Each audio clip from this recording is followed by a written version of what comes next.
Bismillahirrahmanirrahim. Assalamualaikum warahmatullahi wabarakatuh. Wah, hujan lebat ya teman-teman. Mudah-mudahan masih kedengaran suara saya.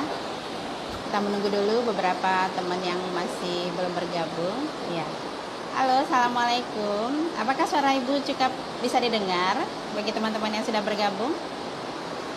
Kasih jempol dong kalau suaranya bisa didengar. Hujan lebat nih di seputaran rumah ibu. Mungkin tempat lain juga ya. Yang di Kota Padang sekarang hujan lebat. Jadi kita bersyukur sih ya, sudah beberapa hari tidak ada hujan dan alhamdulillah sore ini deras sekali ya. Baik, mudah-mudahan suara ibu cukup bisa didengar. Amel, bisa jelas kah suaranya? Oke, terima kasih. Baik, 1 jam ke depan lebih kurang kita akan ngobrol tentang hubungan pikiran ya dengan imunitas ya. Semuanya mungkin sudah sering mendengar bahwa stres itu bisa membuat daya tahan tubuh kita menurun ya. Dan itu kemudian dikaitkan tentu saja dengan kondisi sekarang ya, di kondisi pandemi yang sudah berkepanjangan. Assalamualaikum Pak Najmir, guru saya bergabung kali ini bersama kita ya. Ya, jadi beberapa bulan ya sudah ya, dari Maret ya kita sudah Indonesia sudah ada kasus COVID. Sebenarnya di Desember kita sudah dapat informasi tentang COVID yang kita melihat di seluruh dunia serentak sudah terjadi kasus-kasus yang banyak dan tentu saja ada cukup mengkhawatirkan dan akhirnya sampai ke kita ya. Nah, ternyata di luar prediksi kita masih ada dan malah bertambah banyak ya, terutama khusus Sumatera Barat. Mungkin para sahabat semua, adik-adik, teman-teman semua menjadi tambah khawatir, aduh angka positifnya kok tambah banyak gitu ya. Sementara mungkin dari sebagian kita berpikir, Ibu pikir ya, kita mungkin tidak terlalu cemas dengan hal itu karena di Sumatera Barat itu memang jumlah orang yang dites untuk PCR-nya itu banyak ya, tinggi ya. Beberapa institusi seperti perguruan tinggi atau perusahaan seperti bank ya, beberapa bank itu malah melakukan screening massal. Nah, tentu saja dengan cara seperti itu maka akan bertemulah nilai yang positif dan menurut Buna ya kita tidak apa-apa nilai positif kita tinggi, yang penting yang sakitnya nggak banyak gitu ya.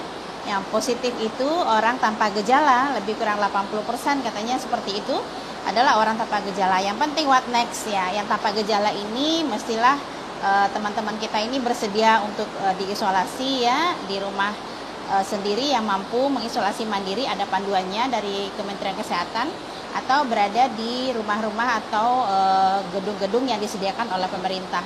Alhamdulillah ya, minggu ini Ibuna mendengar pemerintah Kota Padang ya dan provinsi sudah menyiapkan asrama haji ya untuk 600 tempat tidur dan beberapa tempat lagi yang mudah-mudahan hasil testing yang banyak positif tadi bisa diisolasi sampai akhirnya virusnya tidak terdeteksi lagi. Nah, artinya sebenarnya kita harus cemaskah dengan nilai positif yang tinggi? Kalau Bunda berpikir tidak. Yang penting tidak usah terlalu cemas, yang penting itu adalah OTG 80% ya. Kalaupun ada yang sakit ya ringan sedang saja ya. Yang berat itu memang kalau dilihat pengalaman Buna juga sebagai direktur di Rumah Sakit Unan sekaligus penanggung jawab ruang isolasi, Buna mendapatkan bahwa kasus-kasus yang berakhir dengan tidak tertolong adalah kasus-kasus yang sudah sangat mungkin usia, kemudian faktor penyakit dasarnya sendiri ya, kemudian punya penyakit kronis yang mungkin tidak terkontrol dan sebagainya. Nah, jadi sekali lagi mari kita sama-sama tidak terlalu khawatir nilai positif yang terlalu tinggi pada pasien pada deteksi COVID-19 karena testingnya banyak ya. Kalau dokter Andani mungkin semua sudah kenal, bilang ya kalau nggak mau yang ada yang positif ya nggak usah dites gitu ya. Baik. Nah, seperti biasa bagi ada yang ingin bergabung, bicara atau berkonsultasi atau mungkin sharing pengalaman ya tentang masalah daya tahan tubuh ini, Bunda sangat senang sekali ya. Kalaupun mau bertanya silakan bertanya di kolom yang ada tanda tanyanya ya. Nanti itu gampang untuk Bunda mencek ya. Bagi yang belum tahu, mungkin di live Instagram ini kok panggilannya Bunda ya, bukan Bu Arina ya. Jadi banyak adik-adik kita yang lebih senang memanggil dengan Bunda. Silahkan yang lain juga boleh ya. Nah, Benar nggak sih stres itu bisa mempengaruhi daya tahan tubuh? Nah, sebelum itu tentu kita pelajari dulu ya. Apakah tubuh kita segitu rentannya ya? Karena stres terus kita langsung imun kita turun ya. Nah, sebenarnya kita harus tahu bahwa Allah itu luar biasa membuat tubuh manusia ya, berlapis pertahanannya. Jadi ada kekebalan alami yang kita harus tahu dan kemudian kekebalan yang spesifik ya. Kekebalan alami ini kita dapatkan dari kecil ya, terutama adalah di bagian tubuh kita, bagian luar. Kulit adalah salah satu proteksi kekebalan alami kita. Hidung, mukosa hidung ya, kenapa di daerah mukosa mulut kita atau mata itu adalah pertahanan alami. Di situ adalah bagian tubuh kita yang pertama kali terpapar oleh zat yang bisa atau bakteri patogen kita namakan ya, yang bisa merusak badan kita itu pertama kali akan kena bagian kulit dan sebagainya, dan itu pertahanan pertama ya. Nah, ketika kita bisa rajin membersihkan tangan kita, rajin mencuci tangan kita, dan kemudian dalam konteksnya COVID maksudnya ya, ketika kita mungkin memegang meja yang sudah dipakai rame-rame, pergi ke kafe atau di kantor, kemudian kita cuci tangan kita, lalu itu adalah berarti kita sudah memperkuat pertahanan alami yang kita punya, yaitu kulit kita. Nah, kenapa kita harus tutup hidung dan mulut kita? Itu salah satu cara kita melindungi pertahanan alami kita supaya tidak terlalu berat kerjanya ya, sehingga kita proteksi ya. Nah, apakah hidung kita itu tidak punya pertahanan dalam menghadapi virus ini? Ya ada lapisannya. Mulai dari rambut yang ada di hidung kita itu sebenarnya adalah pertahanan awal ya. Kemudian permukaannya ya, tidak gampang untuk virusnya sebenarnya masuk ke dalam kalau tidak kalau pertahanan kita bagus. Nah, yang kedua, setelah masuk, ketika akhirnya virus itu berhasil masuk ke badan kita ya, pertahanan kedua adalah tentara tubuh kita, yaitu sel darah putih ya. Sel darah putih adalah tentaranya kita ya, tentara yang diciptakan oleh Allah untuk bereaksi terhadap adanya bakteri yang masuk ke dalam tubuh. Jadi makanya deteksi awal ketika pasien dicurigai menderita penyakit karena bakteri, virus dan sebagainya, maka pemeriksaan darah terutama leukosit menjadi patokannya, jadi panduan kita. Kalau bakteri akan terjadi peningkatan leukosit, nanti itu virus memang tidak leukosit yang meningkat, tapi terjadi aksi dari limfositnya, sel pertahanan tubuh berikutnya ya. Selain leukosit ada komponen yang limfosit, yaitu sel-sel khusus untuk memperlihatkan pertahanan tubuh kita. Nah, bila limfosit kita menurun, sebenarnya di situ sudah menandakan bahwa ada infeksi ya, terutama untuk COVID-19. Nah, terakhir itu adalah pertahanan tubuh yang spesifik. Nah, itulah yang kemudian ketika masuknya bakteri terjadi reaksi dari tubuh kita ya, ada antigen istilahnya ya, virus itu masuk adalah merupakan antigen, kemudian tubuh kita bereaksi membentuk antibodi. Nah, itulah yang pertahanan terakhir yang harus kita jaga. Nah, sayangnya pertahanan terakhir kita ini cukup gampang dipengaruhi oleh faktor stres ya. Pernah dengar mungkin ya sahabat teman-teman mendengar istilah psikoneuroimun endokrinologi ya.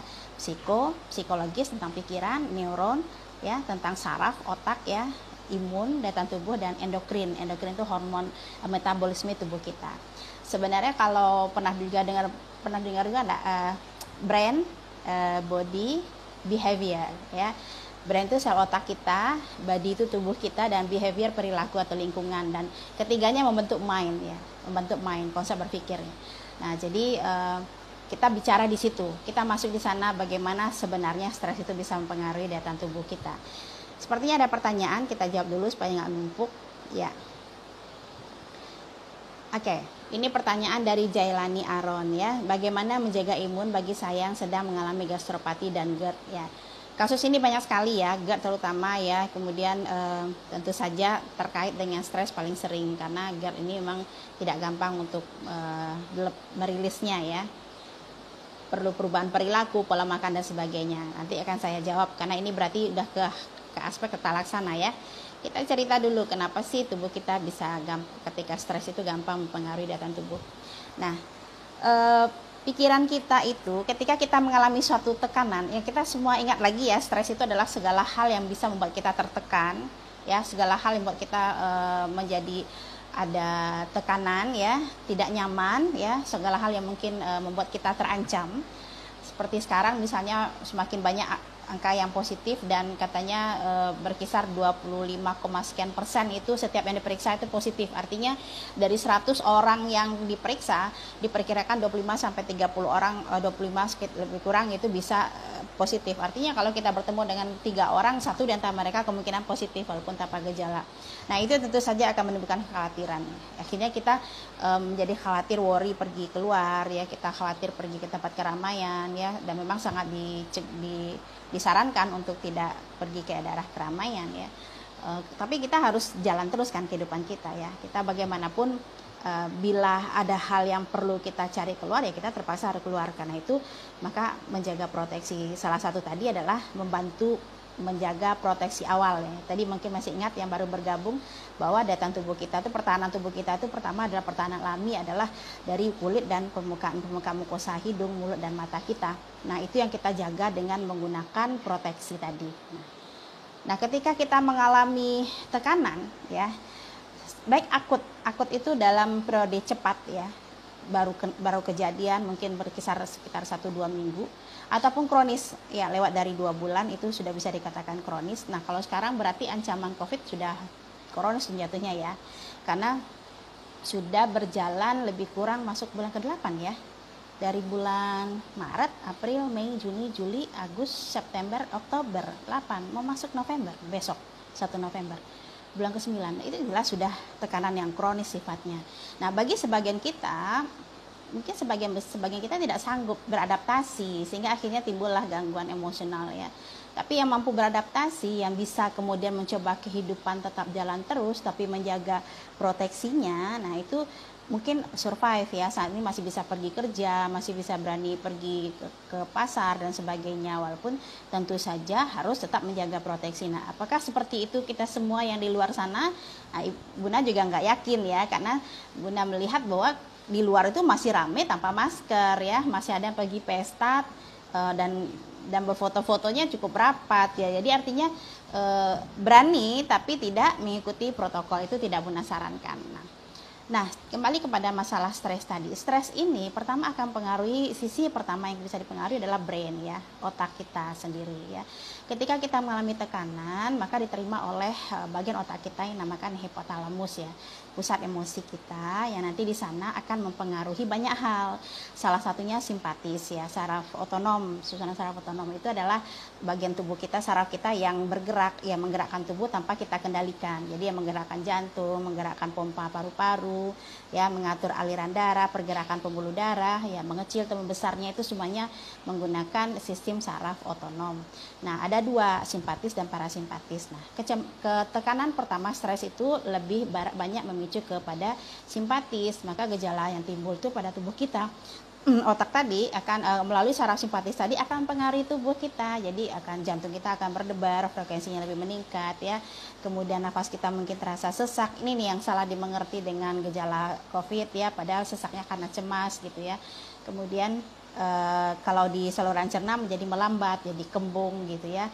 Makanya orang yang mengalami stres itu keluhan di lambungnya bukan nyeri yang terbanyak tapi kembung ya. Nah, kalau kembung yang sering kita rasakan, begah, sendawa, flatulensi atau buang angin, sepertinya itu sebagian besar karena faktor stres. Nah, jadi kemudian selain saraf itu juga terpengaruh namanya neurotransmitter ya. Ada zat ya di dalam sel saraf kita yang jumlahnya jutaan, itu bisa mempengaruhi emosi kita ya. Jadi yang besar pengaruh itu misalnya serotonin ya, sel adrenalin, itu neurotransmitter yang nanti bekerja antara satu sel saraf dengan sel saraf yang lain sehingga bisa terpengaruh karena stres ya.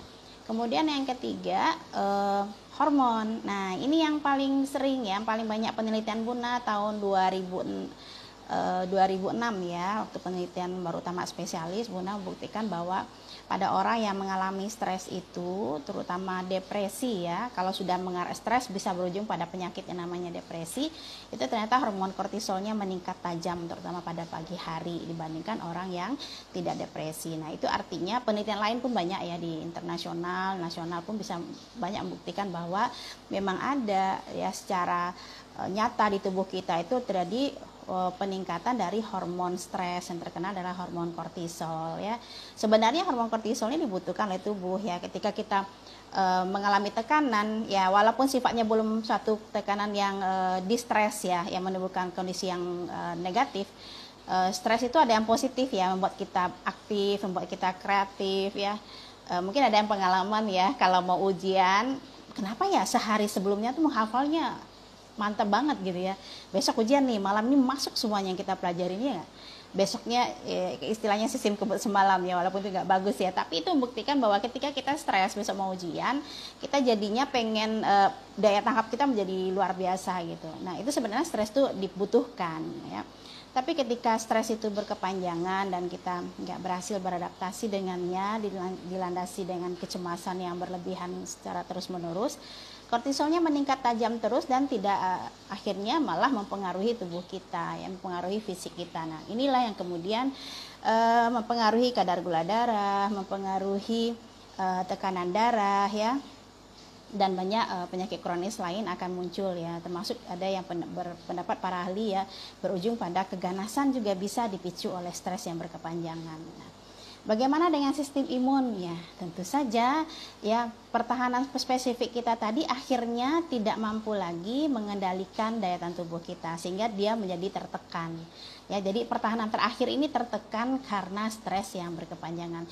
Itulah kenapa ketika virusnya berhasil ya, virus corona ini berhasil masuk ke dalam tubuh kita setelah lewat dari pertahanan awal ya, dari pertahanan alami, kemudian sel darah putih dan sel darah yang mencegah infeksi, yang melawan infeksi khusus ya, seperti sel T dan sebagainya itu sudah bereaksi tapi tidak mampu menjaga, kemudian akhirnya pertahanan terakhir adalah timbullah aktivitas sel-sel kita yang kita istilahkan yang keluarnya mediator inflamasi ya. Mungkin ada yang mendengar istilah sitokin storm ya, badai sitokin. Setelah orang terinfeksi sekian hari nanti akan timbul gejala yang luar biasa yang menandakan ada suatunya serangan ya, terjadinya peningkatan sitokin inflamasi yang sangat tinggi, dan itu yang kemudian menimbulkan masalah di organ targetnya, terutama di paru-paru. Nah, seperti itulah ceritanya kenapa bagaimana sih sebenarnya virus itu masuk ke tubuh kita.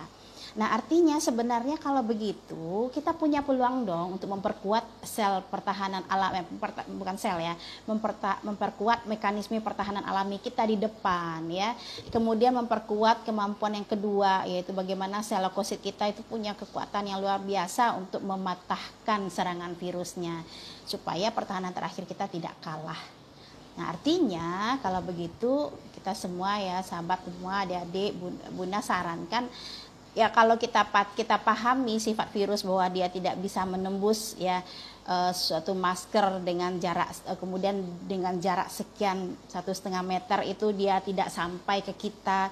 Kita pakai masker, teman bicara kita pakai masker walaupun jarak 1,5 meter, dia nggak nyampe ke kita. Kemudian mungkin tangan kita memegang daerah yang ada virusnya tadi dikeluarkan oleh droplet orang lain, terus kita cuci tangan, dia nggak nyampe menyerang bagian tubuh kita. Dan satu lagi, coronavirus itu tidak menembus kulit, dia hanya masuk melalui saluran mukosa mulut kita, hidung terutama, dan mata. Artinya ketika kita megang sesuatu, tangan kita sudah bersihkan dengan sabun saat di rumah atau di luar rumah kita pakai hand sanitizer. Kemudian kita tidak pegang area wajah atau wajah kita ditutup pakai masker, mata kita pakai kacamata misalnya, terus kita nggak pegang-pegang.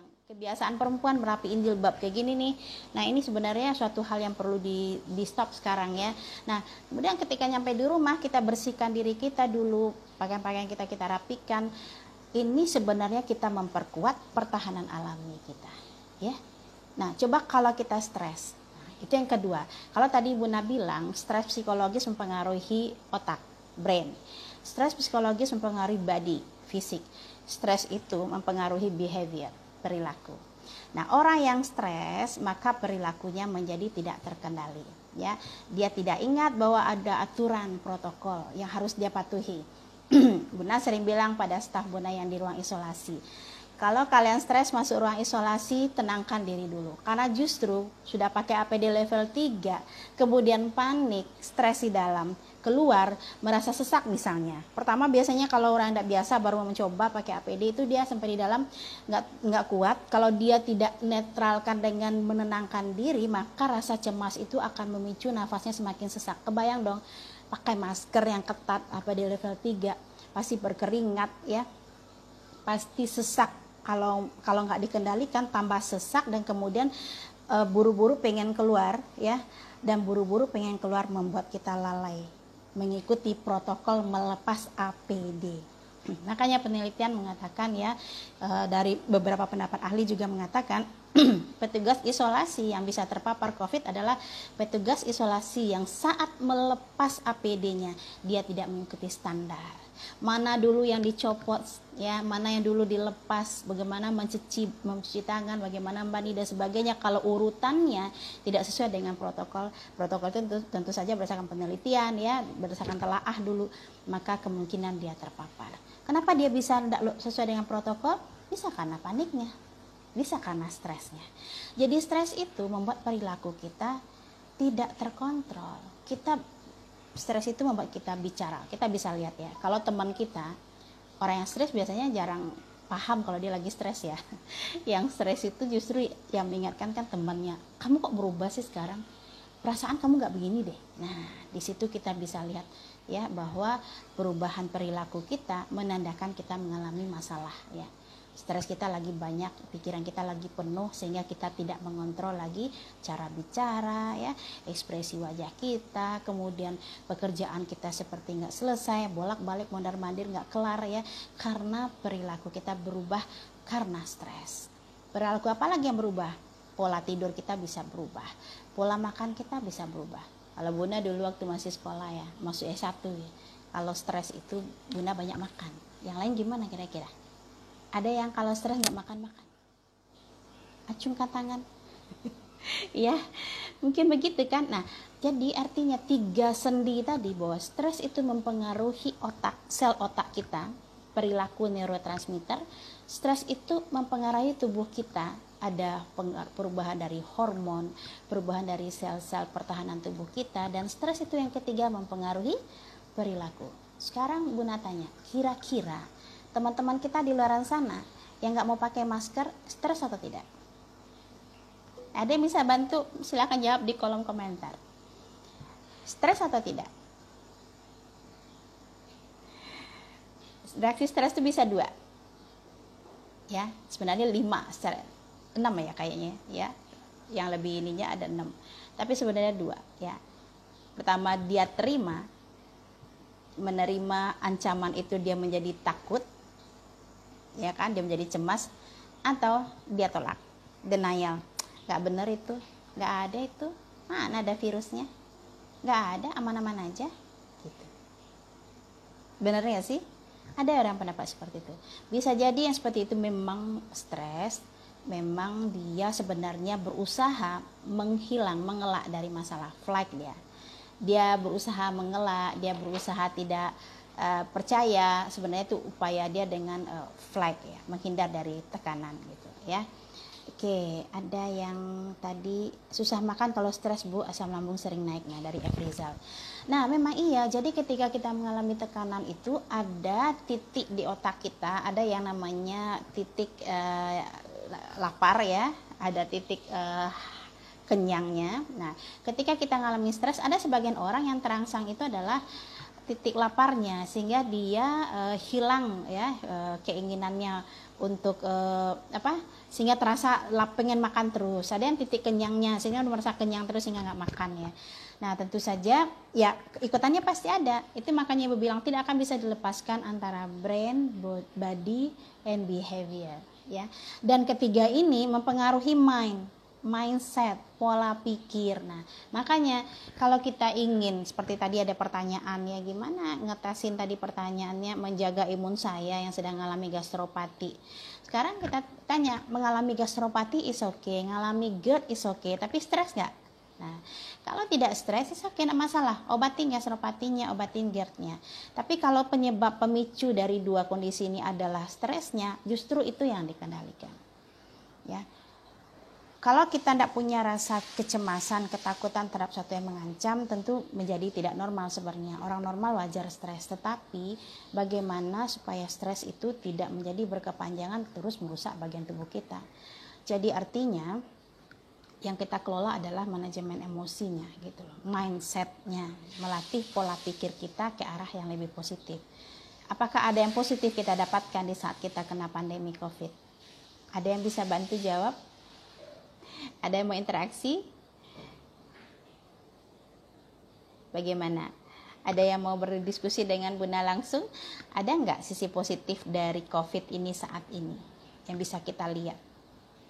Karena justru itu kalau kita berhasil mencari sisi positif dari masalah sekarang, itu justru sebenarnya membantu kita untuk bertahan. Dina bisa katakan begitu ya. Oke. Baik. Ada yang mau bergabung? Ada yang mau menjawab kira-kira? Oke, kalau belum sebenarnya Bunda mau bilang satu saja dulu sisi positif dari pandemi. Pertama, pandemi ini mengajarkan kita apa coba? Disiplin. Ya, benar, Fadli Khudori. Orang jadi sering cuci tangan dan menjaga kebersihan. Artinya apa? Kita disiplin. Dengan pandemi ini tanpa sadar sebenarnya secara teori perilaku kita bisa berubah itu dalam tempo lebih kurang 3 bulan. Dengan orang yang terbiasa memakai masker selama 3 bulan terakhir, dia merasa aneh kalau nggak pakai masker keluar rumah. Ya, dengan orang sudah terbiasa selama 3 bulan terakhir cuci tangan, setiap akan megang sesuatu atau merapikan wajah segala macam, dia akan merasa aneh kalau habis pegang sesuatu tangannya nggak dicuci. Dia disiplin dengan aturan yang sudah ditetapkan. Karena aturan itu kan sebenarnya sudah yang disebutkan oleh peraturan menteri tersebut di buku panduan itu kan pasti sudah melalui telaah ya. Karena berpatokan pada sifat virus ya kan. Nah, berpatokan dari cara transmisi virusnya. Nah, kalau kita sudah terbiasa melakukan itu tanpa sadar pun ya, ketika kita ingin keluar rumah kita pasti buru-buru cari masker dulu. Ketika kita ingin misalnya minum atau apa atau pegang makanan atau memasukkan sesuatu ke mulut kita pasti cuci tangan dulu. Di luar setelah berinteraksi, misalnya kita ke supermarket, ketemu kasir atau ngambil bayarkan uang kita atau ngambil struk belanjaan, begitu nyampe di mobil pakai hand sanitizer nggak? Aneh aja tuh tangan kalau nggak pakai hand sanitizer, benar nggak sih ya? Artinya apa? Perilaku kita bisa berubah. Jadi teori tadi brain, body, behavior, perilaku kita berubah karena mindset kita berubah. Nah, diingat ya, brain ya, otak, body, behavior, perilaku itu diatur oleh pola pikir atau mindset. Kalau sekarang pola pikir kita sudah seperti itu, insya Allah kita akan terlindungi. Karena kita memperkuat pertahanan alami yang pertama, yaitu kulit, mukosa yang berada kontak langsung dengan di luar kita. Nah, kemudian mindset apa lagi yang perlu kita latih selain disiplin? Nilai positif, mindset pikiran positif kita setelah mengalami pandemi lebih dari 6 bulan ini. Pertama tadi disiplin. Yang kedua, patuh. Kalau kita nggak patuh, kita nggak akan terbiasa tuh. Nggak mau tuh disuruh pakai masker. Dengan siapa kita patuh? Tentu saja dengan apa yang sudah diinstruksikan oleh pemerintah kita. Dalam hal ini Kementerian Kesehatan. Kedua, kita mungkin patuh karena instruksi atau arahan dari dokter yang merawat kita. Ya, Fadli bilang, tapi saat lupa, contohnya lupa cuci tangan saat makan langsung parnobon ya. Iya, artinya itu sebenarnya kan sudah lengket tuh pemahaman di pikiran kita. Aduh, tadi saya lupa cuci tangan nih gitu. Tapi setelah itu buru-buru cuci tangan gak sih? Berhenti makannya kemudian cuci tangan lagi kan? Nah, jangan khawatir karena tubuh kita tidak selemah itu. Ada pertahanan kedua. Kalau virusnya masuk, apa yang mempertahankan yang kedua? Sel darah putih kita, sistem imun kita yang berada dalam darah. Ya, kemudian baru benteng terakhir tadi yang ketiga. Kalau jumlah virusnya sangat banyak, kebetulan jenis virus yang masuknya itu yang cukup kuat ya. Kita tahu bahwa virus itu sekarang strainnya sudah beberapa ya, kabarnya di Indonesia sudah ada 3 strain yang masuk ya. Jadi ada masuk dari mana lah, dari Wuhan atau mungkin dari mana ya, masuk ke Indonesia, itu berbeda-beda bentuknya. Makanya jangan merasa bagi yang sudah pernah terpapar positif kemudian negatif, kemudian jangan merasa aman nih saya udah kebal seumur hidup. Oh, tunggu dulu ya, tetap harus patuh dulu dengan peraturan, karena bisa saja virus yang lain yang nanti jenis yang lain ya, walaupun mirip-mirip ada strainnya, kekuatannya berbeda-beda ya, masuk lagi dan kita sakit lagi ya. Ingat setelah makan ini baru terjadi, nggak apa-apa, mindsetnya kalau negatif pertahanan tubuhnya yang di dalam turun dong ya Fadli ya. Tapi kalau masih nggak apa-apa, aku kan punya pertahanan tubuh yang lain yang kuat ya, beri stamina. Dari mana? Sistem imun kita diperkuat secara eksternal, vitamin C, vitamin D, vitamin E, apa yang ada, fish oil, omega 3, segala macam sayur buah, hantam dengan itu, memperkuat dari dalam. Walaupun dari luarnya eksternal masuk, tetapi dia membantu kekuatan dari dalam. Dan ganti pikiran negatifnya, karena mindset negatif adalah pertahanan internal kita yang nggak bobol ya. Tapi kalau mindset kita positif, oke, tadi kayaknya aku lupa cuci tangan nih, jangan-jangan virusnya ikut masuk nih ya. Ya udah, enggak apa-apa, insya Allah aku kuat. Kasih, kejar dengan vitamin, stamina, istirahat yang cukup ya, gali pikiran positifnya, tulis sesuatu yang indah ya, yang membuat kita bahagia, insya Allah kuat ya. Oke, ini dari Haifa Lutfiah. Bu, kenapa saya kalau makan yang berminyak pasti di badan kita merasa ditusuk-tusuk? Oke. Secara teori tidak bisa dijelaskan begitu saja ya, dengan hanya menyampaikan masalah seperti ini, makan yang berminyak kemudian tubuh merasa ini. Paling sering ya begitu itu karena alergi. Coba lihat minyaknya jenisnya apa ya, kemudian mungkin ya makanan yang dimakan itu bukan karena minyaknya ya, jenis yang dimakan ya. Ada makanan-makanan yang alergen ya, misalnya udang, kepiting, makanan laut ya, kemudian makanan ikan karang, itu tingkat yang bisa memicu alerginya cukup tinggi. Nah biasanya kalau ada pengaruh makanan membuat tubuh kita bereaksi, itu kemungkinan besar ada sesuatu yang tidak cocok dengan tubuh kita ya. Coba dihindari aja dulu. Kalau emang nggak bisa makanan berminyak ya pakai yang lain dulu aja. Banyak cara sekarang. Gara-gara pandemi juga di sisi positif, selain patuh disiplin kita jadi kreatif, benar nggak sih? Ini contohnya Buna nih, sebelum pandemi mana kepikiran bikin IG live kayak gini, nggak kepikiran bikin channel YouTube. Silahkan follow ya, subscribe channel YouTube Dr. Arina, dan tolong di share, karena kalau di share itu artinya kita ngajak yang lain untuk mendengarkan informasi yang benar. Banyak sekali di luaran sana ya beredar pendapat atau mungkin yang paham-paham yang ternyata tidak berdasarkan keilmuan yang sesuai, sehingga akhirnya ada yang salah menangkap informasinya. Jadi teman-teman nih yang hadir saat ini ya diikutin Dr. Arina, ada beberapa ini juga bakal kita posting ulang di YouTube ya, YouTube channel Dr. Arina. Kalau kita notifikasi, kalau kita aktifkan loncengnya, maka setiap postingan yang terbaru pasti ada notifnya ke kita, dan kemudian kita share. Mudah-mudahan dengan ketika orang yang kita share apa dari video Buna ini kemudian mereka berubah, kemudian mereka tidak panikan lagi ya, bisa lebih mengerti mengenai pandemi ini misalnya, atau mengenai masalah stres yang lain, dan mereka mempunyai pikiran positif sehingga tidak mengganggu kualitas hidupnya, kreatif, bersemangat ya, insya Allah itu pahalanya mengalir bukan untuk Buna saja tapi buat yang men-share juga ya. Jadi tolong mari sama-sama kita sebarkan supaya informasi ini bisa dipahami, bisa dilihat oleh yang lain ya. Walaupun ilmu Buna sedikit sekali sebenarnya, tapi gara-gara pandemi di mana praktek sudah Buna tutup di 2 tempat, hanya di Rumah Sakit Unan saja setiap Kamis yang bisa kontak mata langsung, yang lainnya pakai video call. Nah itu kan juga kreatif juga ya, dulu mana kepikiran sih ya bisa video call telemedicine sama dokter gitu, walaupun akhirnya pasien Buna yang jauh di luar Sumatera Barat bisa kontak ya, kemudian bisa melaporkan perkembangan penyakitnya. Ya tahu sendirilah kalau pasien psikosomatis nggak bisa 5 menit ketemunya kan ya, apalagi yang baru-baru bisa 20-30 menit. Nah tentu saja itu kontak lama dalam ruangan yang tertutup tentu akan beresiko juga buat Buna dan buat pasiennya ya. Jadi Akhirnya apa tadi udah 3 kan? Disiplin, patuh, dan kreatif. Ya, itu sisi positif ya. Jangan dikira pandemi ini membuat kita malah berpikiran negatif terus, suasana negatif terus ya. Karena sebenarnya bisa kita cari si positifnya.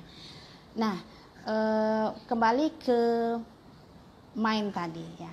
Ketika seseorang sudah stres tadi sudah bisa dianggapnya bukan sebagai ancaman, yang artinya dia bisa aware, tetap awareness ya, kehati-hatian tetap ada. Ketakutan yang berlebihan dengan kehati-hatian atau waspada berbeda ya. Jadi ketika kita mengalami tekanan saat sekarang, kita waspada itu perlu, awareness, kehati-hatian itu perlu ya. Sehingga dengan kita sadar, dengan hati-hati dan awareness tadi, akhirnya kita punya kesadaran yang bagus terhadap segala sesuatu yang mungkin menyerang kita dalam aktivitas akibat dari pandemi ini. Apalagi faktor yang bisa negatif sebenarnya pengaruhi kita. Kita mungkin juga akhirnya masalah ekonomi, tentu mungkin ada yang merasa terguncang ya. Ada beberapa perusahaan yang mungkin memberhentikan sementara pegawainya karena transaksi jual beli tentu saja akan menurun. Tetapi tahu nggak, ada juga yang kreatif ya, penjualan online menjadi meningkat. Bahkan urusan rumah tangga saja sekarang juga pesan online. Jadi bisa dibuat webnya ya, kita bisa klik kita mau apa, nanti barangnya diantar. Bunda sejak pasar raya meledak dulu kasus positif, Bunda nggak pernah ke pasar lagi karena pasar raya pasti distribusinya ke pasar-pasar yang ada di seluruh kota Padang ya kan. Jadi akhirnya Bunda caranya ya pesan lewat ada kebetulan koperasi ya, dari dosen UNAN membuat koperasi pasarrabutani.com namanya. Itu dia mengantarkan belanjaan Senin, Rabu, dan Sabtu. Dan Bunda pesan sehari sebelumnya diantar sudah dengan dia bisa carikan ke pasar apa yang kita butuhkan ya. Sampai daun pandan pun bisa Bunda pesan lewat sana gitu, nggak perlu lagi pasar lagi ya. Paling sekali seminggu ke minimarket ya. Kemudian minimarket pun Bunda lihat di Padang ini cukup bagus ya. Jumlah yang masuk tuh dibatasi ya. Standar protokolnya tetap ada, di depannya ada cuci tangan, ada pakai termogan. Kemudian yang masuk ke dalam juga selalu diingatkan untuk jaga jarak, di kasirnya juga dikasih jarak. Artinya kita sudah berpikir yang lebih positif pada pandemi ini, bahwa kita kalau mengontrol jarak kita dengan orang lain, kemudian kita tidak kontak fisik langsung, kita tidak lama-lama di kasirnya, tentu saja membuat kita akhirnya mudah-mudahan tidak terpapar oleh virus ini. Oke, ini Pak Yan dari Bukit Tinggi mau gabung, bener ya? Mau diskusi kita Pak Yan? Ayo, bagus yang sinyal yang Bunda hari ini, karena minggu lalu ternyata sinyalnya kurang bagus ya. Bunda lupa membuka wifi-nya. Halo Pak Yan. Halo Pak Yan. Assalamualaikum. Waalaikumsalam. Di mana ini? Kayaknya di mobil ya Pak. Mau kemana nih? Ya, lagi di jalan, Bun. Iya. Mau kemana Pak? Oh, enggak nih, ada perlu. Ini bisa Bun. Suaranya dikeraskan sedikit. Waduh, ya. Halo? Hati-hati lagi bawa mobil, bahaya juga ini. Enggak, anak yang bawa, Bu. Oh iya. Apa yang bisa dibantu nih Pak?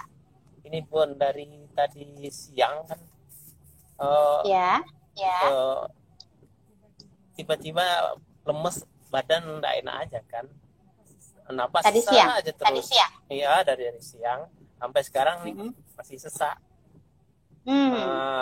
Biasa kemarin Bunda kan kasih Clobazam 2 kali 1 kan? Iya, Ibu turunkan dosisnya. Iya, sekarang cuma saya minumnya malam. Jadi tadi udah minum obat untuk lambung ini segala macam, masih nggak enakan kayak gitu. Kepikiran ya karena obatnya diturunkan dosisnya.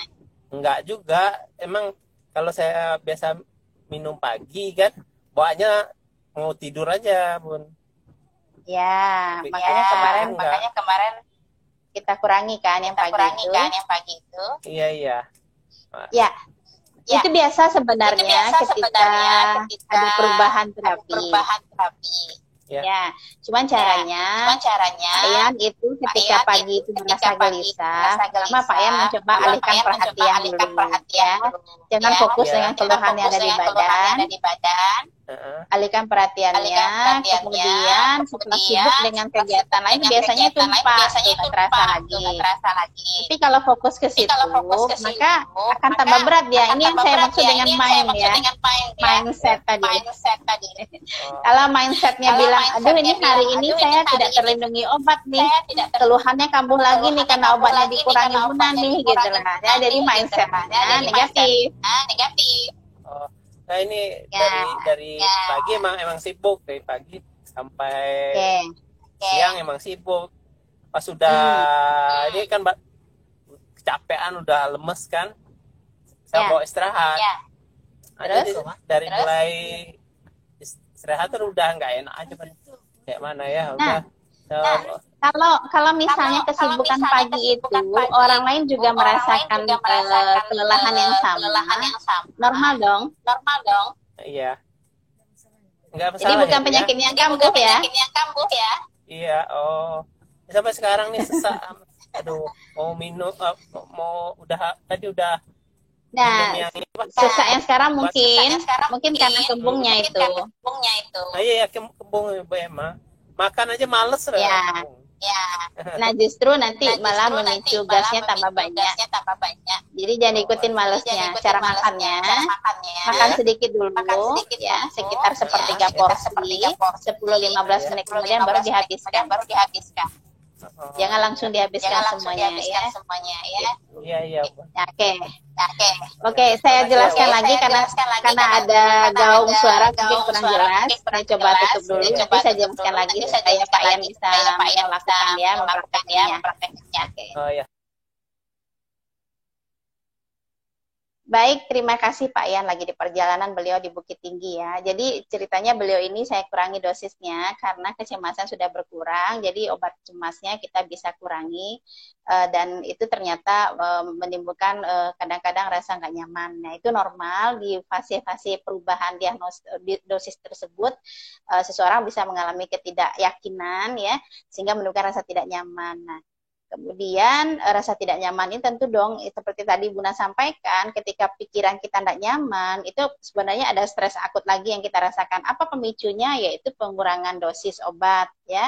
Nah, pengurangan dosis obat ini pemicu pada kondisi kita yang sudah mengalami stres kronis. Jadi ada stres akut lagi yang kemudian bisa mempengaruhi tubuh kita. Tadi ingat bahwa pikiran kita yang negatif tadi, bahwa ini kayaknya nih efek obatnya masih saya butuhin tapi sekarang sudah dihentikan, gimana ya, itu kan ada pertanyaan-pertanyaan yang merupakan mengarah ke posisi yang negatif ya.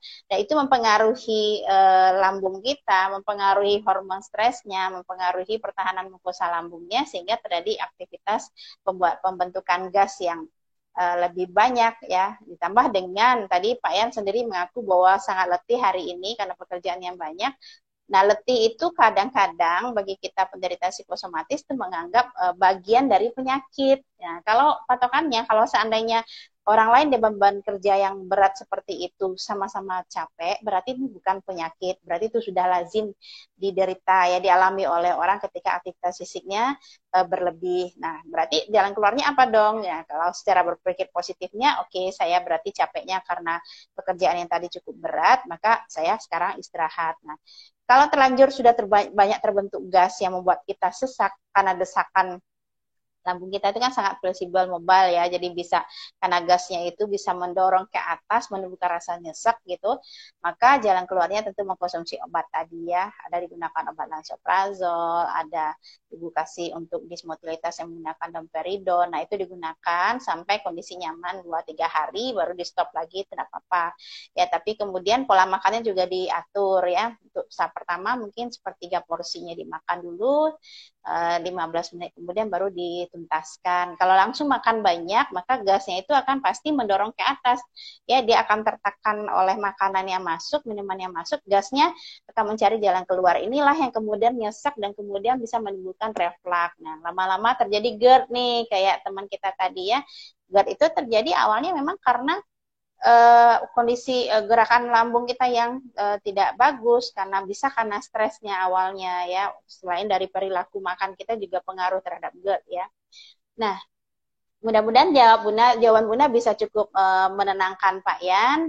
Yang penting jangan dibikin sirkuitnya. Jadi misalnya kembung bikin cemas, cemas bikin kembung Pak Yan. Ya, jadi kita harus potong sirkuit itu ya. Kita harus potong relaksasi. Bunda pernah ngajarkan relaksasi seperti apa? Mudah-mudahan masih ingat ya.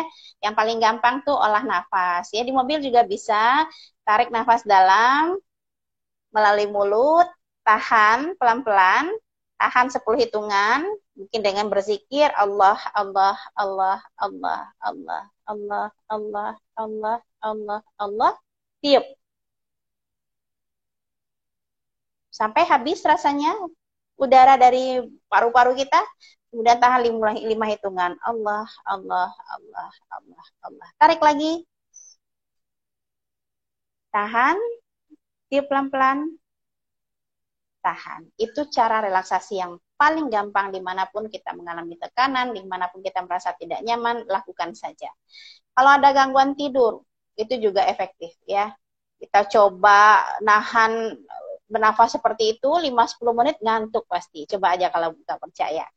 Oke, ini ada teman saya nih mau bergabung. Apa kabar ini dari Bengkulu? Mari kita coba ya.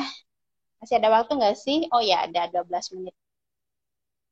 Halo Ide. Oh, nggak jadi ya. Baik Pak Yan, makasih penjelasannya. Oke, alhamdulillah ya. Pak Yan, jangan lupa sepanjang jalan latihan nafas ya. Memang tidak gampang ya. Oke, makasih Bu Ide menyimak. Semoga proses acara anaknya lancar ya. Oke, baik. Sekali lagi, Bunda masih ada waktu untuk menceritakan tentang brain body behavior yang pengaruhi mindset ya. Nah, artinya kalau sebenarnya di sisi psikosomatis ya, kalau kita ingin merasa nyaman dengan kondisi yang kita punya, apakah kita punya penyakit lagi menderita COVID nih, isolasi di rumah atau justru sekarang di rumah sakit gitu ya. Tapi alhamdulillah keluhannya nggak berat misalnya seperti itu. Kemudian atau kita menderita penyakit seperti diabetes, hipertensi atau mungkin pernah stroke ya, ada gejala sisa atau pernah serangan jantung, pasang cincin, itu kan penyakit-penyakit kronis semua ya. Nah, kalau kita mengonsep pikiran kita ke positif, penyakit yang tadinya mungkin skornya 10 ya. Kalau kita urut skor tuh 0 sampai 10, 0 tuh nggak sakit, 10 tuh sakit berat. Kalau kita misalnya punya mindset yang negatif, skor kita bisa 10 berat sebenarnya yang kita rasakan. Tapi begitu kita latih pola pikir kita, mindset kita mengarah ke sisi yang positif, kita tekan mindset negatif, kita latih supaya negatif ini berkurang dalam tubuh kita, keluhan yang berat itu sebenarnya akan bisa berkurang. Ya, akan jauh berkurang ya. Itu sudah pernah Bunda buktikan pada beberapa kasus pasien dengan kanker ya, ada pasca operasi, ditanya nyerinya berapa, dia bilang 12, pada paling tinggi angka nyeri itu 10, kata Bunda, beliau saking nggak kuatnya untuk duduk ya, obat anti nyeri sudah diberikan, udah operasinya berhasil padahal, tapi beliau nggak berani duduk, tapi dengan melatih nafas seperti tadi, kemudian pelan-pelan diajak dia berpikir positif bahwa ternyata tumor yang diangkat itu sudah cukup bersih operasinya, dokter bedahnya menyatakan ini tinggal pemulihan ya, pemulihan itu mesti dipicu oleh daya tahan tubuh yang bagus, dan daya tahan tubuh yang bagus itu diperkuat oleh pemikiran yang bagus. Guna latihlah pasiennya untuk beradaptasi dengan rasa nyeri, dalam tanda kutip berakrab-akrab dengan rasa nyeri itu, akhirnya skornya bisa turun 6. Walaupun beliau masih merasakan sakit, tapi beliau berani duduk di kursi roda dan berani beliau keluar ruangan rawatannya, dan kemudian kualitasnya tentu akan bertambah. Walaupun di badannya menempel ya, bahan besarnya keluar di perut dan sebagainya, tapi dia beradaptasi. Begitu juga dengan pasien-pasien misalnya mengalami kanker payudara, pasca operasi kanker, payudara hilang satu, kita bisa mengerti itu menimbulkan rasa tidak nyaman. Tapi begitu dia bisa beradaptasi, ya Allah, saya masih bersyukur tumor ini ditemukan dalam kondisi hanya diangkat satu payudara saya. Saya masih bisa hidup, saya masih bisa menemani anak-anak dan suami saya. Pikiran positifnya dia perkuat, akhirnya dia lama-lama dia terbiasa dengan tubuh tanpa satu payudara.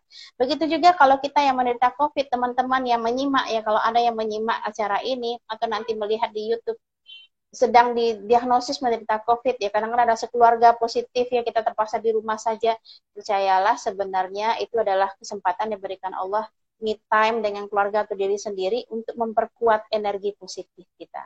Justru ketika kita diisolasi mungkin kita banyak hal yang bisa kita lakukan.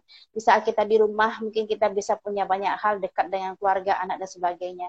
Kalau selama ini kita sibuk ya, hal yang sangat positif Bunda rasakan pribadi ya. Sebelum pandemi itu bertemu dengan anak dan suami paling makan malam. Pagi dan sibuk masing-masing, tidak ketemu. Tapi sekarang gara-gara pandemi semua di rumah, hanya Bunda yang keluar masuk karena harus ke rumah sakit. Yang lain work from home ya, anak-anak stay at home. Apa yang terjadi? Bunda betul-betul merasakan kebahagiaan yang luar biasa di rumah tangga ya, karena Bunda bisa masak untuk semuanya, semua menikmati masakan Bunda, enak nggak enak dihabisin ya, apa yang dibeli habis semua ya kan. Kemudian interaksi juga banyak yang dilakukan ya, kita betul-betul berkualitas di rumah. Bunda rasa kita semua sudah merasakan hal itu. Oke, pertanyaan Fadli masih ada nih. Ada hal yang bisa kita lakukan saat ketakutan dengan sakit parah itu datang, Bu? Ya, relaksasi. Kalau saat ketakutan datang, kita punya penyakit, kemudian kita rasa takut, tidak ada cara lain selain mengadu sama yang satu, Allah Subhanahu wa Ta'ala. Relaksasinya bisa dengan cara latihan nafas, atau pergi berwudu, cuci muka, kena air yang dingin, air wudu yang dingin itu sebenarnya akan sangat menyejukkan hati kita, kemudian sholat 2 rakaat. Nggak perhitung waktu, sholat aja 2 rakaat. Minta sama Allah, ya Allah, ketakutan ini datang darimu. Angkatlah ya Allah, karena aku sungguh tidak sanggup menampungnya. Hanya Engkau yang bisa merubahnya. Hanya Engkau bisa membolak-balikkan hati manusia. Ketika hatiku ketakutan, ya Allah, balikkanlah menuju ketenangan. Tidak ada yang lain. Takarub ilallah. Tidak ada jalan lain saat ini selain kita mendekatkan diri pada Allah. Ya kan? Mudah-mudahan semua sepakat dengan itu. Kemudian ventilasi, Bunda sering mengajarkan, tuliskan saja di kertas, ketik di laptop. Ini laptop Bunda banyak cerita di dalamnya. Karena begitu mengalir apa yang kita rasakan, kita ketik saja. Hal-hal yang selalu membuat kita tidak nyaman, kita ketik saja. Ya, apakah itu nanti kita simpan, apakah itu kita buang, terserah. Kalau kita ingin membaca lagi, menelaah lagi, sebaiknya kalau sanggup ya. Kalau sanggup biar disimpan aja, pakai aja nama foldernya yang tidak membuat orang kepo ya. Kalau kita bikin perasaanku, suasana hatiku, nanti ada yang kepo ya. Kita tulis hari pertama, hari kedua atau apa, kita tulis di sana, kemudian baca lagi. 5-10 menit kemudian baca lagi. Kadang-kadang kita ketawa sendiri. Masa sih aku pikirannya kayak gini? Ya ampun, coret, hapus. Lama-lama pikiran-pikiran negatif kita buang satu-satu. Kalau perlu balikkan jadi positif. Nah, memang harus ada latihan. Itu semua tidak bisa 100% datang begitu saja. Butuh waktu, ya, butuh konsistensi dalam melatih hal itu. Ya, sering banget kalau ada sakit di bagian mana pasti mikirnya takut ini, ya pasti ya. Kalau seperti itu pasti ya. Kalau salmu sering kambuh, saya itu apakah itu efek stres, Bu? Kalau tidak selalu, bisa saja memang karena lambungnya lagi kosong ya, tidak perlu makan. Jadi kita kan sebenarnya pengosongan lambung kita 6 jam ya, tapi ada periode kalau malam sih bisa lebih lama ya. Jadi kalau misalnya memang ingat dulu makannya malam seberapa. Kalau makan malamnya tidak cukup porsinya tentu kelaparan, paginya kembung ya. Oke, enggak terasa tinggal beberapa menit lagi. Ya, Bunda mau nyimpulin dulu ya. Kalau mau tanya juga boleh masuk ke kolom pertanyaan nanti di Instagram ini atau singgah ke YouTube Bunda, di sana nomor teleponnya ada alamat emailnya di profil, silakan WA ya. Kita bisa interaksi lewat WA, tapi mohon maaf kalau WA nggak bisa tetap langsung kayak gini ya, cukup WA saja. Video call hanya untuk pasien-pasien yang telemedicine. Kalau ingin berobat, silakan lihat di web Rumah Sakit Unan jadwalnya, mendaftar sehari sebelumnya, karena tentu saja karena kesibukan manajemen juga, Bunda nggak bisa banyak-banyak terima konsultasi ya. Paling banyak itu hari Kamis mungkin 4 atau 5, di hari biasa mungkin 1 atau 2 kasus ya, karena banyak rapat dan sebagainya. Maklumlah Rumah Sakit Unan juga merawat pasien COVID ya. Jadi Bunda menyimpulkan pembicaraan kita hari ini bahwa pikiran itu sangat terkait dengan daya tahan tubuh kita. Tapi kita juga diberi Allah suatu hal yang luar biasa, pertahanan tubuh kita itu berlapis-lapis ya. Mulai dari pertahanan alami, kemudian pertahanan itu dari kulit, saluran mukosa ya, lapisan mulut, lapisan hidung, itu semuanya adalah barrier ya, mencegah masuknya virus dan bakteri ke tubuh kita. Kemudian tentara yang kedua adalah sel darah putih yang akan bereaksi ya, mencoba menghancurkan virus atau bakteri yang masuk. Dan yang ketiga adalah pertahanan tubuh yang spesifik ya. Yang ketika gagal sudah sampai ke pertahanan ketiga, itulah kita mengalami sakit. Nah, pada COVID ketahanan virusnya, jumlah virusnya, kekuatan virusnya, kemudian sistem imun kita, kemudian penyakit yang kita punya, faktor umur tentu saja sangat mempengaruhi munculan penyakit yang karena COVID ini ya. Kita jangan takut dengan nilai positif yang tinggi, asal positif itu OTG. Karena kita melakukan tes Thomas Sumatera Barat, memang paling tinggi sekarang di Indonesia, tapi testingnya banyak ya, sudah beberapa tempat tuh screening massal ya. UNAN itu screening massal semuanya. Pasti ketemu yang positif, lalu kemudian diisolasi. Nah, yang penting setelah positif, orang yang tanpa gejala ini diapain? Ya, kan, alhamdulillah sekarang pemerintah sudah membuat beberapa rumah karantina. Artinya betul-betul diblok supaya dia tidak interaksi dengan banyak orang, sehingga transmisi virusnya bisa di-stop. Mudah-mudahan lama-lama nanti akhirnya berkurang juga yang positif ini ya, adanya kesadaran-kesadaran yang muncul sehingga akhirnya pandeminya bisa hilang ya, bisa berakhir di Sumatera Barat, Indonesia terutama. Kemudian sisi positif dari pandemi ini, kita menjadi lebih disiplin, lebih patuh dan kreatif. Karena sebenarnya kalau kita tidak rubah mindset kita dari negatif ke positif, maka yang berpengaruh tidak hanya pikiran kita saja, tapi ada 3 sisi, yaitu sel otak kita atau brain ya, kemudian body, tubuh kita, hormon, segala macam aktivitas, semua sistem tubuh kita bisa terganggu, dan kemudian perilaku kita pasti terganggu, behavior. Perilaku seorang menghadapi stres itu ada 2, dia perangin, dia ikutin, dia patuh, dia fight ya, dia berjuang, atau dia flag, dia menghindar atau denial, dia menolak dan sebagainya, dan akhirnya tidak patuh dan tentu saja akan membuat kita tidak kompak melawan virus ini. Melawan virus ini harus kompak ya. Ya, oke. Ini ada stresor mau ujian, sering alami mual muntah, apakah perlu terapi atau... Nah, kalau mau ujian, apalagi wawancara ya, ada yang takut tuh wawancara sama Bu Arina, kalau tes lisan sama Bu Arina, padahal senyumnya bagus ya. Padahal Bu Arina tidak terlalu sekeras itu ya. Bu Arina hanya disiplin aja, jadi kesannya agak keras kadang-kadang. Ibu dengar ada mahasiswa yang ngaku takut ketemu Buna ya. Heran juga Bunda kok takut ya. Jangan takut lagi ya. Itu biasa sih kita mengalami wawancara mual itu. Ya, latih relaksasi. Saat sekarang tidak ada tekanan, latihan nafas tadi. Tarik nafas, tahan 10 hitungan, eko ya. Lepas pelan-pelan, tahan 5 hitungan. Lakukan itu berkali-kali sehingga ketika ada tekanan baru datang, ketika mau ujian atau wawancara atau apa, relaksasi. Orang nggak akan melihat kita latihan nafas karena nggak kentara. Coba aja ya, Bunda sudah praktekkan, makanya Bunda sarankan. Ya, mudah-mudahan bisa banyak membantu perbincangan kita sore ini. Terima kasih sudah bergabung di Instagram Warna-Warni Psikosomatis. Mudah-mudahan kita bisa ketemu lagi Sabtu depan, dan jangan lupa bermain-main ke channel YouTube Bunda, dan tolong di-share biar semua orang bisa mendapatkan manfaatnya, dan tentu saja insya Allah kalau diamalkan oleh teman-teman yang mendapatkan informasi tentang ini menjadi amal ibadah buat kita. Niatnya hanya satu, berbagi, karena ilmu yang diberikan Allah itu ibarat ya, Bunda menaruh jari Bunda ke lautan dan Bunda angkat jarinya, netes satu air turun, itu baru ilmu Bunda, cuman air yang netes itu, dan lautan itu adalah ilmunya Allah. Semua kita punya ilmu, mari berkreatif, mari menyampaikan, balighul ani walau ayah, sampaikan walaupun 1 ayat, dan itu adalah ayat yang bersifat, hal-hal yang bersifat positif, yang memperkuat kita, dan kita tetap sepakat bahwa kita kompak melawan pandemi. Sampai ketemu lagi, Assalamualaikum warahmatullahi wabarakatuh, tetap sehat dan tetap jaga protokol kesehatan, kita berani bersama-sama melawan corona. Assalam.